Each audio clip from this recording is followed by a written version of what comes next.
welcome back to another episode of our Within Reach podcast. Super excited that I'll be your host today, and I'm here with the amazing Steph. Hello. And so today's going to be a bit of a twist. I'm going to be interviewing Steph. I'm going to peel back the layers and find out how you became the person you are today.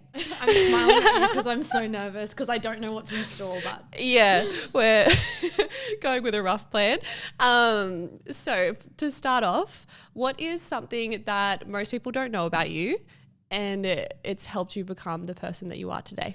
oh my God, straight off the bat, something that people don't know about me. Okay, I personally believe that because I've dealt with a lot of like anxiety in my entire life.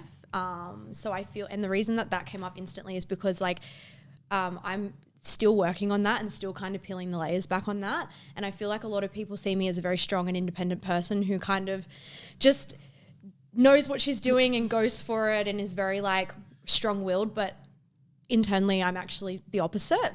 So I developed a bit of a front over the years. And don't get me wrong, I am fairly confident and I'm very outgoing and I'm very open. So that's not a front. However, it used to be until I became that, because the anxiety that I struggled with and the fear and the, I guess, emotions that I dealt with growing up and just some experiences that I've been through, it's helped me become a very empathetic person. So the reason I think that shaped me is because like I would not be who I am today without that level of like, I guess, anxiety and fear that I went through for a lot of my life. So now I can see people in a different light, and I'm quite I want to say like emotionally driven person, in the sense that like I can understand the deeper layers of somebody and why they act certain ways, and I'm quite patient because of that. So I would say that like that's kind of made me who I am. Yeah. Definitely. Like over the past 9 months of knowing you now, exactly what you just said. When I first met you, I just saw you like this strong, confident woman that's just so like driven, which you are. And then the more I get to know you and just how vulnerable you have been, this like especially at the Dream Out Loud event that we went to, and just being able to see you in a different light and see you really open up is very powerful. So I think I'd love to share that today, so some listeners can get to know you a bit more as well. Cool. So, because a lot of people wouldn't, you mentioned about having anxieties. When do you think that, like, what do you think that stemmed from? So there's a few different elements to this. So my parents both defense. So growing up, I had periods of time where like my dad would be away for like 6 months at a time overseas, or like my mum would be working really hard and like I wouldn't see a lot of her. Or she was home, but it was almost like there was a disconnect there in like my relationship and connection with her. So I feel like a lot of my anxiety originally started there. And then as I went through primary school, I always felt like I was the person who didn't fit in. And in primary school, I was bullied. I was always left out of everything. And this was when I was in primary school when I lived in Sydney. And then I moved primary schools when my dad got a posting up to Newcastle, which is when I actually ended up in Port Stephens. And then I started off really well there, but then again got bullied there and got very severely bullied to the point that the police actually got involved. It was very full on. So I feel like those experiences in my life have definitely like created a lot of that fear and anxiety, and I guess the ability for me to kind of not know who I am. And I had a lot of like, I'm not good enough. What's wrong with me sort of things come up, because I was just in this place of just, I felt just broken for so long. And then as I got into high school, it was really interesting because when I got into high school, I actually took my power back, but in the effort of taking my power back, I went the total opposite way.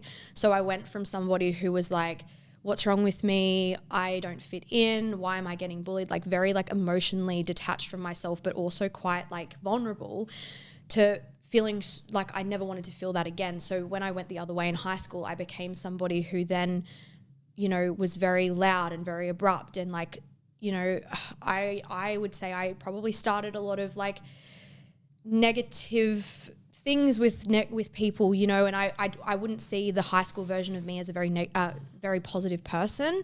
And that was a protection mechanism. So like there were certain people that like looking back on, I probably picked fights with and probably didn't treat the best. And my friendship groups, I kind of changed friendship groups a lot. And I Went through some really strange periods in my high school years where I was very rebellious, and like there was just a lot of that playing out in high school, which I, looking back, realized was like protection mechanism, feeling like if I showed up that way, no one could touch me because of what I went through when I was younger.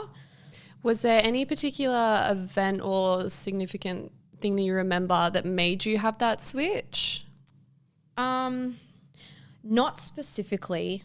I know that, well, I know something that did happen was I got a lot of attention in high school from boys.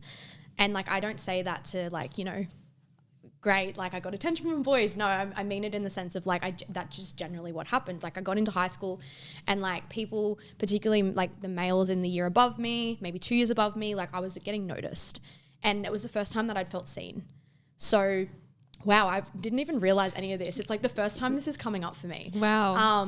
But yeah, I was, for the first time I was like, oh my God, people like me. Like I was seen. And it wasn't from a position of like, I wanted to be liked by all the boys. It was just like people are actually seeing me and like people like me, but they don't know me, but they like me. So then I kind of got addicted to that feeling of wanted to be liked.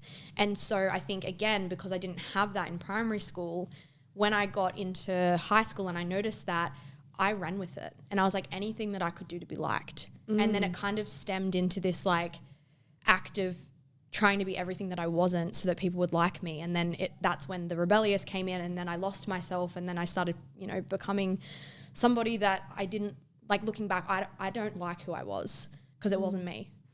Yeah. And you mentioned about your parents being in defense, your dad being away. So when you're going through this really traumatic time through like primary school being bullied, like did you have a support system? Like anyone there to support you? What was your relationship like with your parents? My parents are amazing. They are the most incredible people, even though like, yeah, there were times where like my dad was away or my mum was looking after 2 kids by herself and just trying her best. And as I said, like my mum and I particularly, and like these days, like and don't get me wrong, I've always loved her, but she would say this too, like our relationship was not great growing up at all. But they would do anything for me. And they, yes, always loving family, always looked after. Both of my parents are together. They did everything they could for me, like, and more. And like the older I get, the more I realize like how much they actually did for me. So yes, the most loving family, the most supportive family. You have siblings as well? And I've got a sister. Yeah, I've got a sister and I've got a brother as well. But I think just like everyone has their shit, you know? It doesn't matter how loving your family is, like everyone has their shit. So yeah, there was bits and pieces of stuff, but like I wouldn't say I came from a bad place. No, of course. Did your parents have a lot of expectations on you? Like from, I'm just pretty sure like military background, did they put high expectations on you? It's a really interesting that you bring that up because so many people assume that. A lot of people think, you know, military background, defense backgrounds, like hard asses, hard parents, like, and to a degree, don't get me wrong, like my mum this is where I get my strength from. My mum is the strongest woman I know. She is like, she'll wear the world on her shoulders before she asks for help.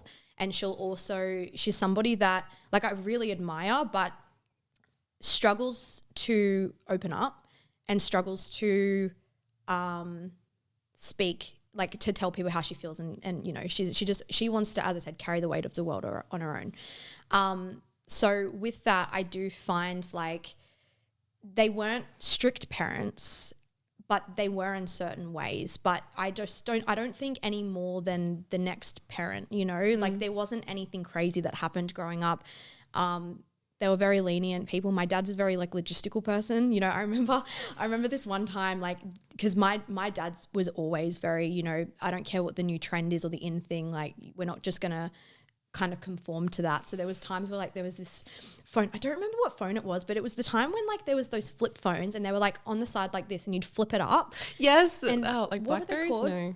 But they were like these phones where they went on the side and you'd flip the screen up and then you'd have the keyboard and they just became like the in thing. And I wanted one so bad. And I remember like my dad was like, just because it's the in thing, you're not going to get it. You know, like that type of stuff that like parents do. And I would be, you know, that's not fair. You know, everyone else gets to do this and I don't. And like I had curfew and I had this and I had that. But like it's just typical stuff, you know. I don't think that they were ever... Like looking back, I don't think that they were strict. In the moment, I did, but that's because I was probably a child that just wanted more, you know? Yeah, exactly. There's like beauty of growing up and being out of homes, now you can reflect and like really appreciate everything that your parents did. And same thing, I remember my parents always saying no to me or not getting the things I wanted, and I was distraught as a child. It was like the worst possible thing ever, hearing no. Yeah. But I also got some incredible opportunities. Like, you know, my parents took me overseas. That we would go on holidays all the time. Like, they would travel a lot. Like, everything that you would expect like a quote unquote military background family to have is like total opposite. And I know it's hard for people to fathom, because if you don't have family or friends in that area, you kind of just expect it's a whole different world. And whilst it is in some ways, like for example, you know, they go away a lot. Like my partner, for example, he's in the army and he's been away for the last 3 months. So it is a different life, but it's not to the degree of what you think it is. Like, they're still people, you know. Yes, there's and these days as well, like defense is definitely a lot different to what it used to be. It's not as it's definitely nowhere near what it used to be in terms of those hard lines. But I think what it did teach my parents, which taught me, is like a few things. Resilience is one, strength is another, and the ability for you to have your own back. Because I noticed those qualities in my parents, and like that makes them like very strong people. Definitely. Yeah. Who would be your biggest role models growing up? Would it be your parents, or is there other people in your life that you looked up to? I would always say like the first and foremost would be my dad, for sure. I think like more so because he's got a very like hard and soft approach, which is what I know that I have now with people. You know, I'll tell you what you need to hear, and I'll be very honest and upfront with you, but also I have that soft side of being able to carry you through, understand how you're feeling, allow you to feel seen and heard. And like that soft and hard approach that he had with me as a child, or like even now, definitely something I've carried through, because he's very, very good at that. Outside of that, like role models specifically, it's funny because I don't really have anyone in mind, and I guess I've never really seen anyone as role models. I've just been able to take away bits and pieces from people that I like, that I think is helpful. But I definitely think like my dad's always kind of been the biggest role model for me, because I just, the way that he like acts, reacts, responds to things, the way that he holds himself to a standard, shows up, the quirkiness of him, like it's just everything that I've always loved and felt like I've just felt really seen and heard by him always. Yeah. That's so beautiful. I know, it's so nice just thinking about it. I'm like, oh, yeah, I love my dad. I mean, I love my mum too, but I love my parents. Send him a message after this. I know, right? I need to call him. Yeah. He'll probably listen to this, to be honest. See, that's the other thing, like support systems. Like every podcast episode that we've done so far, he's listened. That's so awesome. If you're listening to this, Dad, hi. He'll love and that. He listens, and then he like gives me feedback, and he's like, oh, you guys did this really well, and I really liked that, and this didn't really make sense, and like really good feedback. You need people like that in your life. Right? So good. Yeah. So we're going back to high school, and you've just been like seen and heard from the older boys. So from there, what was the next steps in your life? How did you get into like self-development and fitness that you are now? So such a good question. Yeah. Cause like in high school, I just went through this whole, I think, and to be fair, like I think we all do it, like through teenage years, no one knows who they are, and everyone's just trying to work it out. And you kind of like trial different things, and then you go, well, that didn't work. That did work. But like my whole life I've danced, like I was a dancer. So when I was in high school, I still was dancing, and I definitely had like a lot of insecurity in high school. So during that time period, I think I was just trying to find myself, but dancing was kind of like my outlet. When I stopped dancing was after I finished high school, and I knew like just everything that I experienced in my life. I was like, and don't get me wrong, I still can get very insecure, but not to the degree I used to be, but very, very insecure person, particularly during those years. And so what I found was when I stopped dancing, I was like, I don't have that outlet anymore. But not only do I not have that outlet, I'm like, I need something that's going to make me feel good about myself.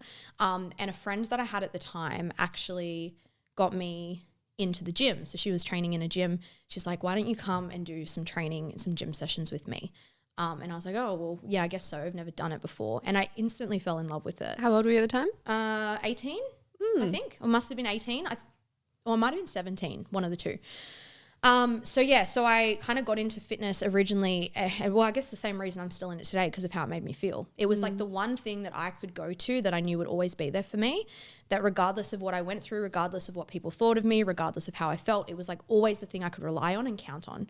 So I got into fitness, and then I was really heavily involved in it. And I think I was only probably in the gym for like 3 months. And I was like, I need more, like I need to do more of this. And I thought, and at the time as well, like I was hairdressing, and I hated it. Wow, I didn't know that. Oh, didn't you? No. Yeah, I used to be a hairdresser Wow. back in the day. So about 8 years ago now. And I was like, maybe I could do this as a job. Like I could see myself doing this. And so that's what kind of got me into like the health and fitness perspective. And that's why, like, I think carrying into where I'm at now with like the business and stuff, we're not just coaches. We also go down like the mental health, the mindset, the self-development stage. Cause I guess like I've always had a little bit of that, but it was through all of my trials and tribulations and like the issues that I dealt with and the things that I felt and the ways that I guess, yeah, just the things that I went through, which kind of caused me to get more inquisitive about like, why is this happening the way it's happening? How can I be better? Like what's actually going on here? And I almost want to say I kind of stumbled into it. But I feel like the things you stumble in are the things that are meant for you. So that's kind of what has gotten me on the trajectory that I'm now on. Yeah. That's awesome. Yeah. So at 18, you did your certificates for personal training, and then did you just jump straight into a gym? What was your intentions when you first started your certificate? Well, I had no idea what I was getting myself into. And I had always said, I always knew I wanted to work for myself. Like I always knew it, because even when I was hairdressing, I never pictured myself working in a salon forever. I was always like, I can get my certificate and then I can do it from home, or I can go anywhere with it, you know? So I think I always kind of had a bit of that, like wanting to be kind of entrepreneurial in me. And like even reflecting back to primary school, like this is what I mean when I say didn't fit in. Like I was like the weird kid in primary school that would do some silly things. I remember one time I would put a bunch of balloons in like this little satchel, like this little bag, and I was selling the balloons on the school playground for $1. No make some way. money. Yeah. And it's so funny. And like and I got in trouble for it, but like so I ended up in the principal's office, and then I got bullied for that, and it was a whole thing. Whoa. And then there was another time, I'm just thinking of this now. I think I was in like it must have been year 4, because I moved from this primary school to a different one at the end of that year. So it was coming up to like the end of the school term, and I was like, I don't even know how this came about. I want to make a piñata to celebrate the end of school. And I was like, if I make this piñata and like everybody loves the gifts in it, then they're all going to like me, So I created this like piñata, like I actually made it with like, you know, like newspaper, paper mache, like the whole box That's and so dies. impressive. Filled it with like lollies and chocolates and stuff, and took it in to the classrooms. Like I used to do crazy shit like that. So like, and the reason I'm bringing this up is because I feel like I've always kind of had that like creative entrepreneurial kind of like part of me, I guess. So when I finished my PT course, I went straight into working at an Anytime Fitness down in Sydney, and I was a PT there. So like the deal was you took on your own clients, you run your own business. No idea what I was doing, mind you. Is this Anytime at Riverstone? No. Marsden Park. Oh, yeah. Yeah, so I knew, because obviously like Lauren was at Riverstone, so I was at Marsden Park. And so, yeah, I started there. I worked there for probably just under 6 months, and I was doing some of their group fitness and then also like taking on clients. I did get clients pretty quickly, but I had no idea like how to run a business. And when I say no idea, I mean like if I told you some of the stuff that I like did or went through or tried to figure out, like it was bad. You got to start somewhere. Yeah, well, that's it. You have to start somewhere. And so I finished up there, I think about 5 months after I started, because I realized that I really got myself in too deep and I didn't know what I was actually getting myself into. So I finished up there and went into actually being employed in a group fitness space, because I was like, I know nothing. Because when you finish your PT course, or at least for myself, I was like, all right, let's do this. Like I know everything I need to know now. And then once you actually start, you're like, oh, I know nothing. Like nothing. I'm like, part of what they should teach you as part of your course should be business, because that's what we become, is like self-employed business owners. So yeah, I went into group fitness and I was like, I need to build some skills. And then that's when I like met one of the women that I honestly think has like shaped the trajectory for me moving forward. Who's that? Her name's Sam. We don't actually we're not in contact anymore. Not for any negative reasons. We're just not. And yeah, her name is Sam Cosgrove. And like, I'll always, regardless of like where we're at now in our lives, I'll always be so thankful for her, because when I was at this group fitness space, she taught me everything that I needed to know about, like, not only like how to be a good coach and a good leader, but like sales, marketing, outreach, running systems, like those things that I have carried away is some of the most valuable things that I've learned, because it opened me up to understanding more about what I don't know, but also questioning the things that I do know so that I could get better. And I'll always, like for the rest of my life, always be very thankful for her, because even in that group fitness space, there was some things that went on. And I would almost say another incident of like workplace bullying. I'm just carry it with me everywhere. Oh, really? Yeah, not specifically to me. Okay. It was and I'm not going to go into names or anything. We don't do that here, but it was a very toxic environment, and like the owner of the company was like that with everybody. It's like it wasn't just for me. It was everyone was dealing with it, and it was a very negative place to work at towards the end. But through that, like Sam held me through it all, and she helped me with a lot of that sort of stuff. So it sounds like Sam was a bit of a mentor for you. Yeah, well, come to think of it, I guess she was, but in later life, like in my very early 20s, and I didn't actually think of her originally, but when you're asking about like role models, but I think in the fitness space, she became a very, very big role model, because that opened me up to other avenues that I could go down. And like when I finished up at that group fitness gym, she actually took me on as a PT under a business, because she left that business to go and start her own. And she actually took me on as a coach under that business. So then I worked for her, and that was really cool. Was that an Air Locker? No, so Air Locker training was a gym that I went to after this other gym. But whilst I was working at Air Locker, I was managing Air Locker in Bondi. I think it's closed down now. But I was managing Air Locker there, and then on the side running PT from her space. So I was still doing my own business, but from her space. So I would do like, it was crazy. I would do like 5 a.m. Or 5:30 start, I believe it was. And I'd do like 5:30 till 7:30, 8 o'clock PT. Then I'd go and manage Air Locker from like 9 to 5. And then I'd go back till 7:30, 8 o'clock and do more PT. My goodness. And that was like my life 4 days a week, because I usually took Fridays off. But yeah, so that was what I was doing around that time period, and then just running some group fitness for her as well. So how did you decide that you wanted to start your own business online? Yeah, okay. So as I said, like I always knew I wanted to work for myself. And when I started at Anytime Fitness, I was like, I definitely want to do this for myself. But I realized really quickly that I had no understanding of how to do it.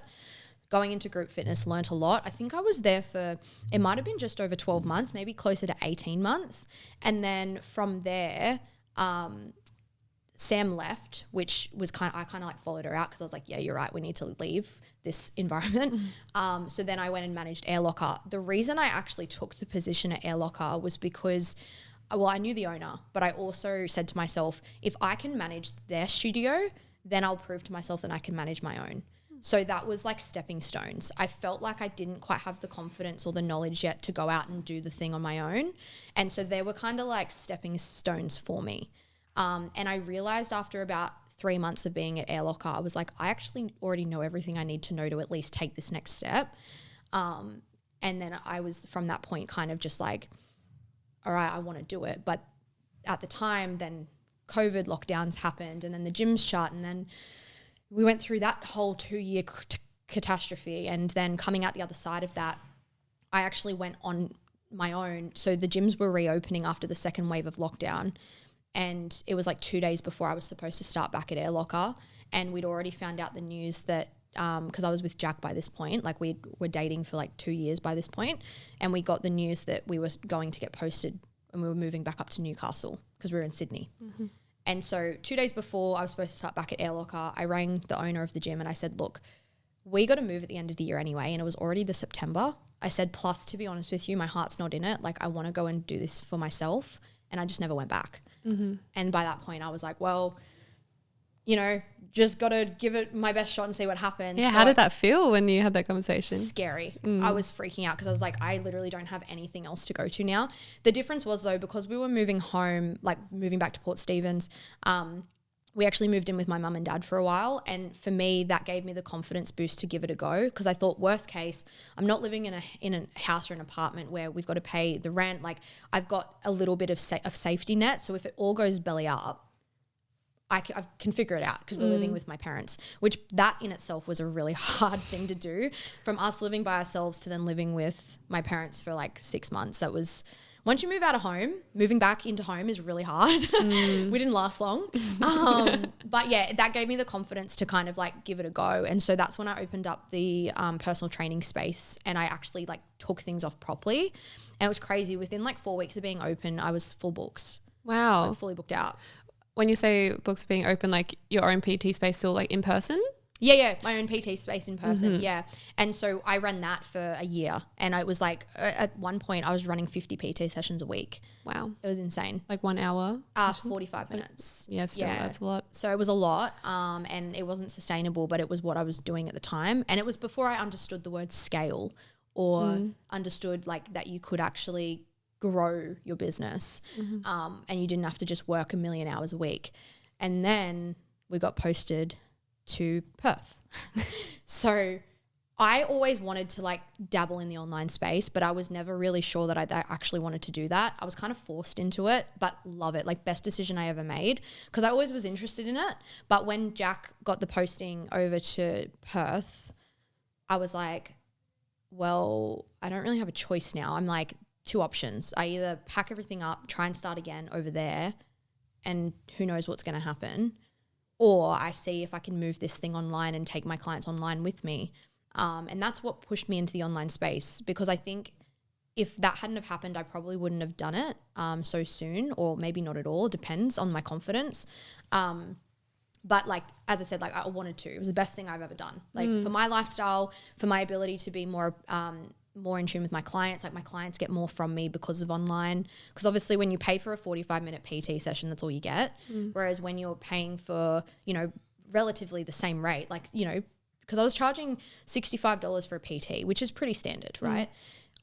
And then one of our lowest offers is $70 a week for custom coaching, and it's not 45 minutes. It's me in your back pocket always, training and nutrition. So like, you get way more for your dollar.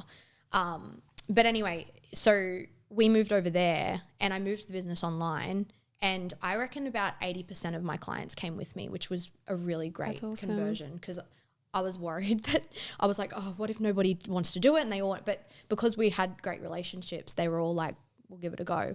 And that's kind of how it started.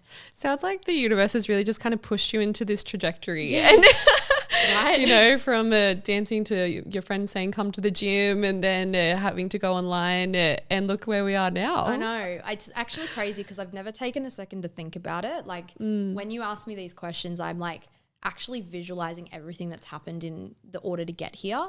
And I've realized like, wow, so much has actually happened, because this is 2024, right? We moved to Perth in 2022. So the online, it's only been the last 2 years that this has like gotten from there to where we are now. Wow. Yeah. I didn't realize that either. Yeah. Crazy. So how long were you in Perth for? 4 months, I think. And then we were like, this sucks. And then we moved home. Yeah, it just didn't work out the way that we wanted it to. So then we moved back to Newcastle, but we weren't there. Then we were there for 12 months before we moved back to Sydney. So just with like Jack's job, we're all over the shop. So I needed to find something that was sustainable for me to actually have a living. And in-person stuff is just it's not possible for the lifestyle that we have. So how did you go from just starting your online business to within reach? Well, I was online. I got over to Perth. It was the September, so I'd been online for a month, and I was like, I don't know what I'm doing. It's like a whole new world. It was starting again, because online coaching and PT, it's 2 different worlds. Like, you can't just go from one to the other without help, or at least I couldn't. So I got my first mentor, and that was really scary. It was a $20,000 investment, and I was making about $1,500 a week, but you have to be mindful that wasn't in my pocket. That was the business was making $1,500 a week. I think I was pulling like a $400 wage. That was it, because everything else was in business expenses. I was like, I don't know how I'm going to do this, but I'm going to do it. So that's why when you need to move mountains, they get moved. So I started with Tamara, and that was in the September of 2022. And we were working together for a while, and then all of a sudden things were just building and building and building and building. And again, it was like when I was face to face, everything just within a month I was booked out. And when we were online, within probably it was the September, by the March of the following year, I had 60 clients one-on-one. Wow. I was working by myself, and I was like, I can't sustain this. So what happened was I went to, and by the way, how did I do that? If you want my blueprint, I don't have one. I have no idea how I did that. It just happened. Like, I honestly, if I look back on it, I think what happened was I was just being real and honest, and I was showing up. That was it. I mean, anyone that knows you or seen you, you can see how driven and passionate you are, and you just have like this magnetic energy. Oh, so that's like so nice. That's so nice. I don't believe that, but that's nice. Like, when like the magnetic part, I'm like, is it? Because like for me, I'm so in my head all the time. So for me to hear that, I'm like, oh, well, I hope that people do actually get that vibe, because like that's what I want to put out, but I don't feel like it's what I always put out. No, you definitely do. Like, you're always showing up, you're always being like raw and honest, and give like really good advice and like call it for how it is. And so I think a lot of people need that in their life. And so I think that's why you booked out so quickly. Yeah, maybe. Because that's the thing. People are like, what's the strategy? I don't know. Yeah. The strategy was show up and be myself and like tell people what it is that I do. And that was enough. And so, yeah, by the March of the following year, we'd already moved back from Perth. And yeah, I had 60 clients, and I was like, I can't sustain this. So what happened was Jack and I hope he doesn't mind me telling this, but we were going through a really big rough patch. We've gone through 2 really big rough patches where like, I was like, we're breaking up. Like, we're done. We're done. And I was done. Obviously got through both of those, and thank God, because like, he's the most incredible person. I love him to pieces. But, I was like, I need a break from all of this. I was like, I need to, cause I think what had happened was moving back home from Perth to Newcastle after having been established in Sydney. And then it was like my world just kept getting turned upside down, and I wasn't really used to, like, there was just no stability in it, and I was struggling, but then he was struggling as well mentally, and together we just both, it was just not working at the time. And I was like, I need a break from you. I was like, I need to get the fuck out of here. I need to get out of my environment. I was living back at home as well, mind you. So I was like, the second time I'd moved home. And I was like, this is just too much. So I went to Bali, as you do. You know, you go to Bali to find yourself. That's what people do. So that's what I did. I packed up my bags, and I was like, within a week, I was like, I'm going to Bali.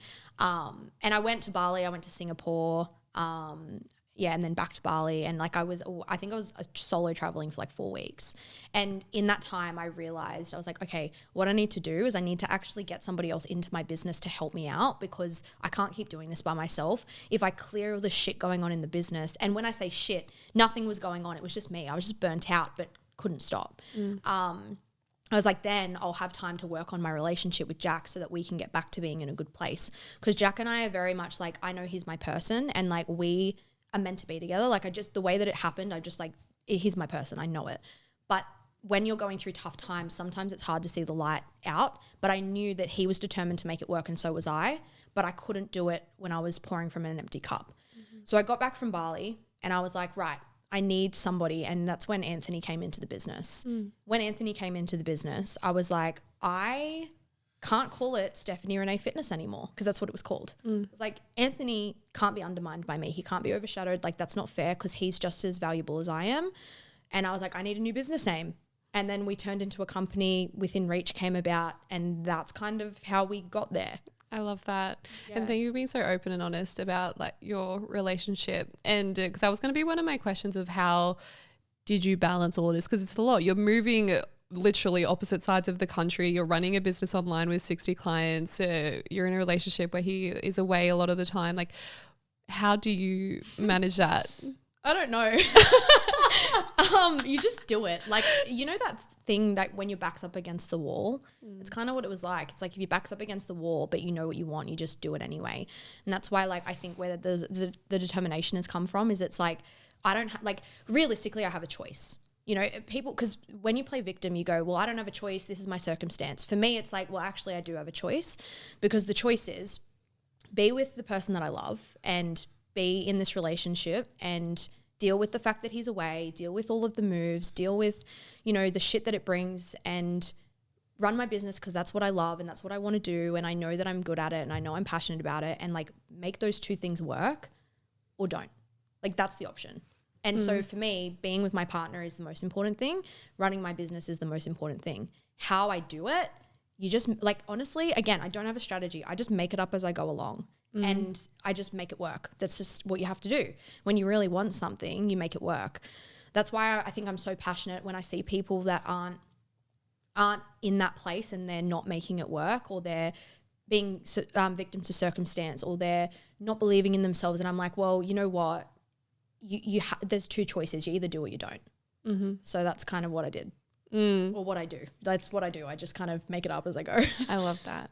So ever since you started your PT at 18, were you straight into self-development at that stage too, or is it that stage just training in the gym? Like, did you start to get into books and podcasts?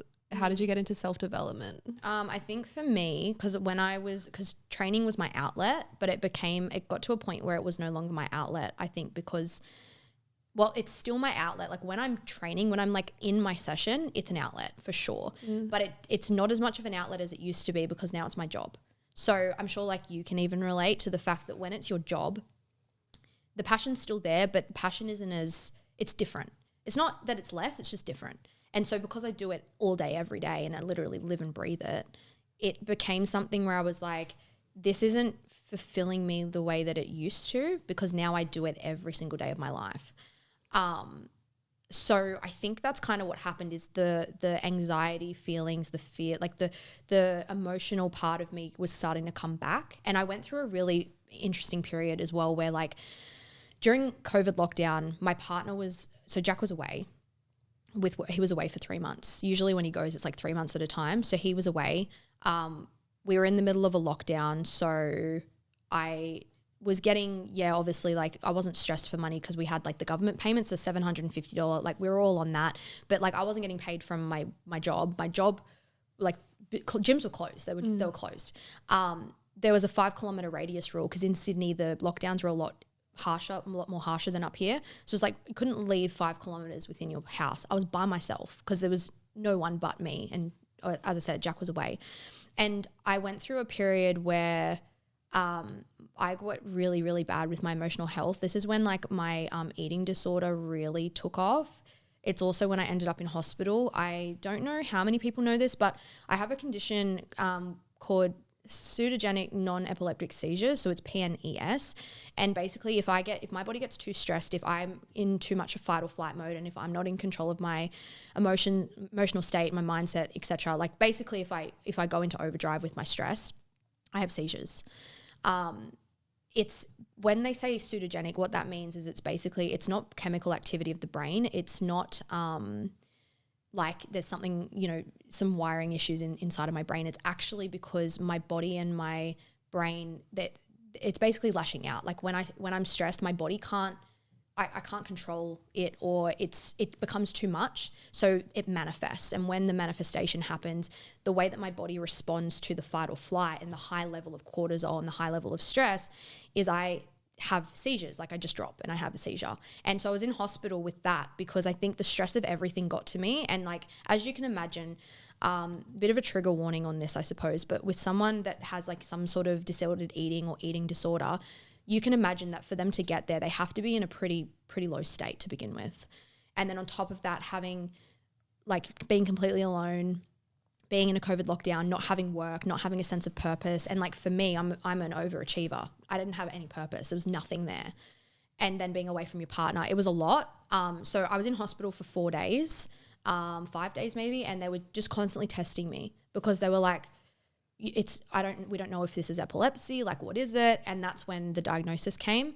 So it's actually a condition. Wow. And that was the first time that I realized like, wow, stress plays a massive role in your body, and so does your mindset, and your ability to control that is everything, because your body can quite literally, like, this is why when people talk about getting disease and sickness from stress, I'm like, I believe it, because I had seizures. It manifested that way. And that was the first time I really started to look at myself and go, I can't keep being a victim to how I feel, because I'm only going to be the one that gets hurt. And I honestly think that's where the self-development came in, because I already was interested in it, but that was like the key moment where I went, I really need to take control of myself, because otherwise I don't want to end up back here. And I even notice now, like, I get triggered a little bit by fatigue. So when at the moment, I shared on my Instagram this morning, I'm a bit burnt out at the moment. When I get really, really burnt out, I go into a bit of a shell, and I find it really hard to come out, because I think I have like a bit of a trigger from that experience where I'm so nervous that if I go too hard, I won't be able to come back from it. So when I find myself getting too tired, or I feel myself getting burnt out, like I instantly get very anxious. I instantly go into fight or flight, high stress, struggle to concentrate. And like I notice myself, it's like a fear of going back to that place. So like I pull back, and sometimes it actually works against me, because in moments where I really need to push through and like get to where I need to be with whatever goal we're working towards, or, you know, if you have to do a long day here and there because that's business, I self-sabotage because I'm scared of going back to that place. That's a hard one, because I'd want to say like stop. Yeah, but it's, you know, it's something I just have to learn. Like I basically have to learn to trust myself, to know myself enough of when it's becoming too much. Because if I do go back to that place, it's very hard to get back out. So is that the first time you had seizures? Did you have them when you were younger? Never. Wow. Never. That's what I mean. It was a pure manifestation of everything. It's like basically, like the way that I want to describe it is like, if you have like, say this bottle, right? For people who are listening and can't see in the camera, I'm holding up like a bottle. If you have like the bottle filled up with like water, but the water's all murky and it's just shit. It's a bunch of shit. It's emotion. It's like stress and anxiety. It's like emotions you haven't released. It's past traumas and triggers, etc. And that's filled up. Once it starts to overflow, there's nowhere for it to go. So the thing with me is like, I let all the shit that happened throughout my life, plus then the stress of everything going on in that moment, let the bottle overflow with so much shit that it was so much that I didn't know what to do with it. And I think that's what caused it. So like clearing out all of that shit, emptying the bottle and having like an empty bottle or an empty starting point, that's kind of where I can like, as a metaphor, kind of look at things and go, I have to be very careful of like constantly clearing out that container, because if I don't, what if I do go back there? But I think it was just a build up of stuff over the years. So how do you do it? How do you clear out the container? Well, not very well. I think I do okay. Like I think I am hard on myself, but the ways that I do things, and as I said, like I said it this week, you know, I'm burnt out at the moment, but I think the burnout's coming from a place of like, again, not looking after myself the way that I should. Generally, looking after myself, clearing out the container, clearing out the shit is like the things that work for me is definitely slow walks by the beach. For some reason, that with podcasts or like music, and it just lets me think. And I find for me, clearing out my mind by thinking, like I'm a thinker, sometimes it works against you, but when it's intentional and it's like, I'm going to walk by the beach, I'm going to be very slow, I'm going to listen to music, and I'm just going to think and let my mind wander, that's really helpful for me. So I've started getting back into that this week, and I found that it's like an instant relief. It makes me feel so much better. Another one for me is just making sure that I get in the sunshine, like the sunlight.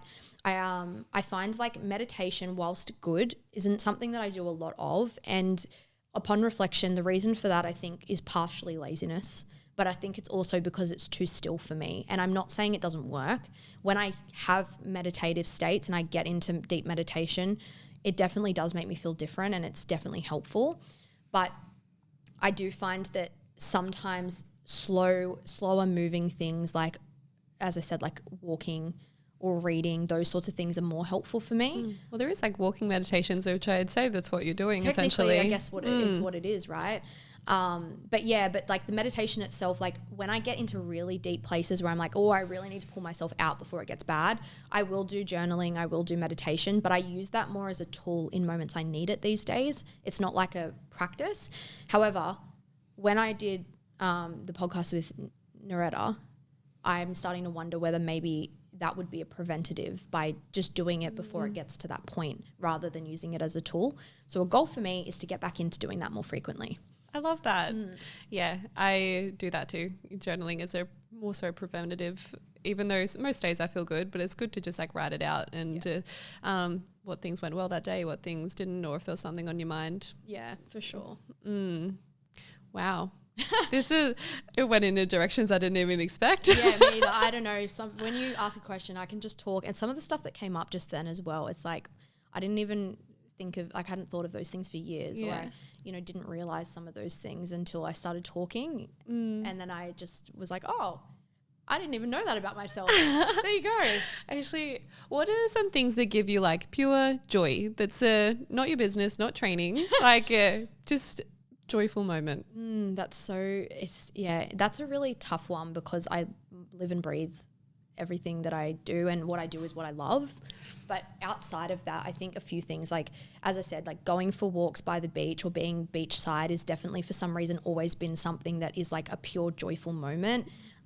Like sitting there watching the sun or like the colors in the sky, like it's just like those are the moments where you go, wow, the world really is a beautiful place. And like it's a moment for me. Connection with, like, as I said, with my partner, like being with him is like just lights me up, makes me so happy. Friends as well, but I don't really spend a lot of time with my friends. It's not because I don't want to, we just lead very different lives. But like for example, last weekend I went out with a few of my girlfriends for the first time in ever, and those present moments are really important to me. I just don't have enough of them. That's more, again, it's a choice. Like I definitely could implement more of that, and I do want to. But I feel like those moments where you're with people that you love and that love you back, and like you're so present that like you don't actually have anything going on in your mind. So I guess it's anything that gets me out of my head and back into my body, because I live in my head. I love that. What's something that you'd tell your younger self? Don't be so hard on yourself. I would say to myself, like, don't be so hard on yourself. Like, you have to trust yourself. I think that's the other thing is, like, I spend a lot of time in lack of trust of self, which actually holds me back from making big moves, big decisions, or like going all in certain areas. But then on the flip side of that, I feel that I have a tendency to be all or nothing if I'm not careful. I'm very aware of it, so I'm definitely not an all or nothing person, but I used to be. But I feel it's interesting one, because there's two parts of me. Like part one is like you're not doing enough, and then part two is you're doing too much. So it's the balancing act of that, and like just reminding myself or telling my younger self that as much as you want to, again, it's kind of like my mum, wear the world on your shoulders, you also don't have to. And if you can give 100% one day, it doesn't mean that that's what it's going to look like every day. Because some days like you can give 100% and other days 40% is your 100% for the day. And it's like not beating yourself up if everything doesn't go like perfectly the way you plan. That was beautiful. What's something that you are excited about to come, or like in your vision in the near future? Well, I just want to make Within Reach a bit of an empire, to be honest. Yes. Like I have some really big goals for Within Reach, and they're really scary ones. Like I can visualize us like being bigger, having like a proper team behind us, being able to give like my team, like you guys, more support and more opportunity than ever before. Like for myself, like I would love to be like a speaker one day and actually be able to influence more people. I feel like that's kind of where my passion's moving towards, is like educating through speaking, through this sort of work, like podcasting and content work. And like I know for myself that's where I'm going, but it's just a matter of understanding how to get there. One of my mentors says, don't worry about the how, just do the thing and the how will come. So I'm trying to remember that. But otherwise, like just getting myself to a position where I'm just set up so that no matter where we go, like where Jack takes me with his bloody job, we're always going to be set up and like in a position to be able to move forward. Like chances are we'll probably end up in Townsville within the next 2 years. Really? Yeah, it depends. Like we're going to try, I think, an extend in Sydney, but if he wants to go to Townsville or if we get posted there, that'll be the next location. I do like that. Travel's a really important thing for me. So part of the lifestyle, because I get, if I'm too stagnant, I freak out. I hate it. A lot of people don't like change. I actually enjoy it. Same. So for me, every time we get a posting, I'm like, this is scary, but also it's an opportunity to live somewhere new. So I'm not opposed to Townsville. That's cool. I it wouldn't be my first choice. But you never know what you're going to see when you go there. Exactly. Well, thank you so much for sharing and being so open and vulnerable, and just sharing my gratitude for you since we met, and how far you've brought me as a coach and as a person since then. And just after everything that you went through, you growing up and who you are today is really inspiring. Oh, thanks so much. I actually really enjoyed this chat. Like a lot more than I thought. It wasn't scary. I was like scared. I was petrified. I was like, oh, what's she going to ask me about? You did well. Well, thank you.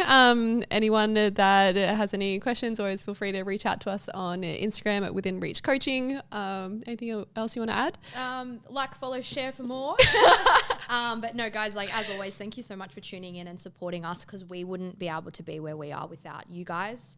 But of course, we want to provide the best service as possible. So any topics you want to hear more about, anything you want to learn about, like let us know, because we're always welcome. We're always welcome. We're always open and welcoming to suggestions. Awesome. See ya.